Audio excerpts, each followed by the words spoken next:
ஹல்லேலூயா. கர்த்தருடைய பரிசுத்த நாமத்திற்கு மகிமை உண்டாவதாக. இந்த நாளிலும் இயேசப்பா நம்ம ஒருவருக்கும் கொடுக்கிறதான வார்த்தை சங்கீதங்களின் புஸ்தகம் 40:16. உம்மை தேடுகிற அனைவரும் உமக்குள் மகிழ்ந்து சந்தோஷப்படுவார்களாக. உம்முடைய ரட்சிப்பை விரும்புகிறவர்கள் கர்த்தருக்கு மகிமை உண்டாவதாக என்று எப்பொழுதும் சொல்வார்களாக. ஆமென். இந்த ஒரு வார்த்தை நீங்க சொன்னா உங்க வாழ்க்கையே இன்னைக்கு மாறும். அப்படிப்பட்ட ஒரு வார்த்தை தான் ஏசப்பா இந்த வார்த்தை இன்னைக்கு நம்ம ஒருவருக்கும் தருகிறார். வேத புஸ்தகத்தில் எழுதி வைத்திருக்கிறார். நீங்க ரோமர் 10:11 அதிகாரம் 10வது வசனத்துல பாருங்க. நீதி உண்டாக இருதயத்தில் விசுவாசிக்கப்படும், ரட்சிப்பு உண்டாக வாயினால் அறிக்கையிடப்படும்.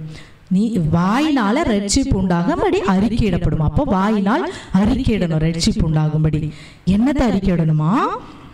உம்முடைய ரட்சிப்பை விரும்புகிறவர்கள் கர்த்தருக்கு மகிமை உண்டாவதாக என்று எப்பொழுதும் சொல்வார்களாக. ஆமென். இந்த ஒரு வார்த்தையை நீங்க சொல்லணும். என்ன வார்த்தை?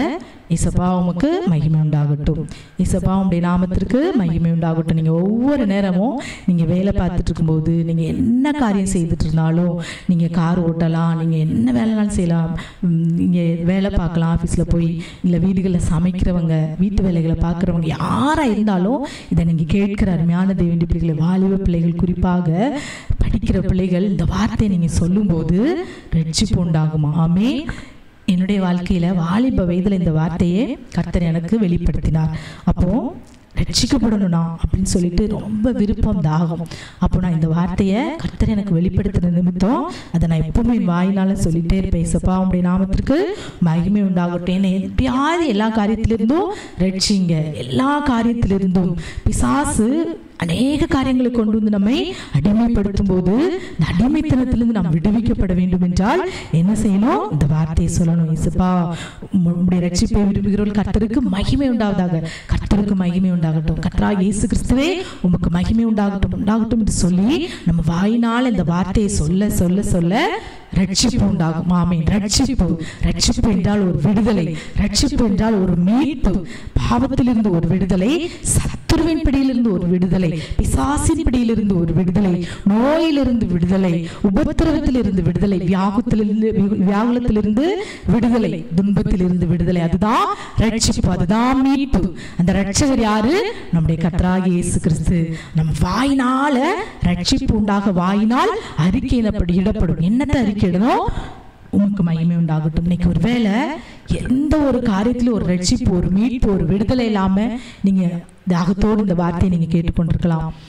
இந்த வார்த்தையின்படி இயேசப்பா உமக்கு மகிமை உண்டாகட்டும், உம்முடைய நாமத்துக்கு. ஒருவேளை பாவத்திலிருந்து வெளியே வர முடியாம நான் நல்லா வாழணும்னு நினைக்கிறேன், பரிசுத்தமா நான் முடியல அப்படின்னு சொல்லி நீங்க ஒரு வேளை அடிமைப்படுத்தப்பட்டிருக்கலாம். இன்னைக்கு இந்த வார்த்தையை சொல்லும் போது, அவருடைய நாமம் மகிமைப்படணும்னு சொல்லும் போது, அவருடைய நாம மகிமைக்கு தூஷணத்திற்கு எதுவான எந்த காரியத்தை நாம் செய்யாதபடி கர்த்தர் நம்மை காப்பார். ஆமென். ஒவ்வொருவரையும் கொண்டு கர்த்தருடைய நாமம் எப்படியாவது தூசிக்கப்படணும். அது குறிப்பாய் கர்த்தருடைய பிள்ளைகள் ரட்சிக்கப்பட்டேன் சொல்லுகிறவர்கள் மூலமாய் செய்கிற காரியத்தின் நிமித்தம் கர்த்தருடைய நாமம் தூசிக்கப்பட வேண்டும் என்பதுதான் பிசாசுடைய திட்டமும் நோக்கமாய் இருக்கிறது. அப்போ அந்த பிசாசின் திட்டத்தை முறியடிக்கணும்னா, கர்த்தருடைய நாமம் நாம் செய்கிற காரியங்களினால் தூசிக்கப்படாமல் இருக்கணும்னா நம்ம என்ன செய்யணும்? இயேசப்பா உமக்கு மகிமை உண்டாகணும், உமக்கு மகிமை உண்டாகணும் நம்ம சொல்ல சொல்ல நம்ம மூலமாய் கர்த்தருடைய நாமம் மகிமைப்படும். ஹல்லேலூயா. ஆமென். நம்ம மூலமா இயேசுவோட நாமம் மகிமைப்படும்படியான காரியத்தை கர்த்தர் செய்வார். நம்மால முடியாது. ரட்சிப்பு கர்த்தருடையது, அவர் செய்வார். அப்போ இன்றைக்கு இந்த வார்த்தையை நீங்க சொல்வீங்கன்னா உங்க வாழ்க்கை இந்த நாளில் மாறும். இந்த ஒரு வார்த்தை நீங்க சொன்னா போதும், உங்க வாழ்க்கை மாறும். அது என்ன வார்த்தை? இயேசப்பா உமக்கு மகிமை உண்டாகட்டும். நம்ம ஜெபிக்கலாமா? அப்பா உம்மை ஸ்தோத்திரிக்கிறோம். அப்பா இந்த நாளில் நீர் கொடுத்த நல்ல வார்த்தைக்காக உமக்கு ஸ்தோத்திரம்.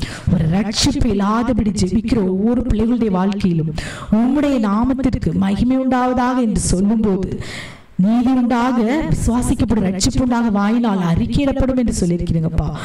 உம்முடைய ரட்சிப்பை விரும்புகிறவர்கள் கர்த்தருக்கு மகிமை உண்டாவதாக என்று எப்பொழுதும் சொல்வார்களாக என்று சொல்லி சங்கீதக்காரன் அழகாக எழுதி வைத்திருக்கிறார். இந்த வேளையில் ரட்சிப்பை விரும்புகிற யாராயிருந்தாலும், ரட்சிப்பை விரும்பி ஜெபிக்கிற ஒவ்வொரு பிள்ளைகளும் இந்த வார்த்தையை சொல்லி இதனால் கிடைக்கக்கூடிய ரட்சிப்பை மீட்பையும் பெற்றுக்கொள்ளும்படியான கிருபையும் அனுகிரகத்தையும் இந்த நாளில் ஒவ்வொருவருக்கும் கட்டளையிடும். ஆசீர்வாதம், ரட்சியும், விடுவியும், எல்லா காரியத்திலிருந்து விடுவியும். அப்பா பெரிய காரியங்களை செய். முற்றிலும் எங்களுடைய கரத்தில் ஒப்புக் கொடுக்கிறோம்.